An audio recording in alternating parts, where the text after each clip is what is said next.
Ayon sa source, bigla umanong umalis sa kanyang dating management ang isang kilalang kapuso singer. Bagay na ikinagulat hindi lamang ng kanyang mga taga-suporta kundi maging ng ilang taong malapit sa industriya.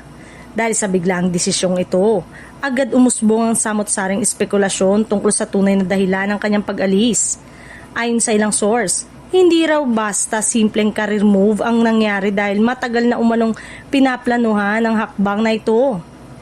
May mga nagsasabing bahagi umano ito ng mas malaking plano para sa kanyang karir na posibleng magbukas ng panibagong oportunidad sa mas malawak na audience. Mas lalong uminit pa ang usapan ng may ugnay ang pangalan ng singer sa ASAP. Ayon sa source, may mga kumakalat umanong impormasyon na posibleng magkaroon ito ng special appearance sa sikat na Kapamilya musical variety show. Bagay na agad ikinatuwa ng ilang fans. Para sa maraming netizen, tila hindi raw malabong mangyari ang naturang paglipat lalo na kung ang kapalit nito ay mas malaking exposure at mas maraming proyekto. Sa kasalukuyang takbo ng industriya, hindi na rin imposible ang paglipat-lipat ng artista kung makabubuti ito sa kanilang career growth.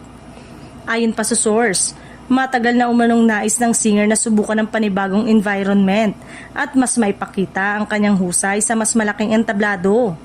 Isa rin umano sa dahilan ng kagustuhang magkaroon ng mas challenging project na makapagpapakita ng kanyang versatility bilang performer. Sa ngayon ay nananatiling tikom ang bibig na magkabilang kampo tungkol sa issue, ngunit habang wala pang opisyal na pahayag, patuloy ang pag-abang ng publiko kung tuloy na nga ba ang sinasabing paglipat na posibleng maging isa sa pinakamalaking showbiz development ngayong taon.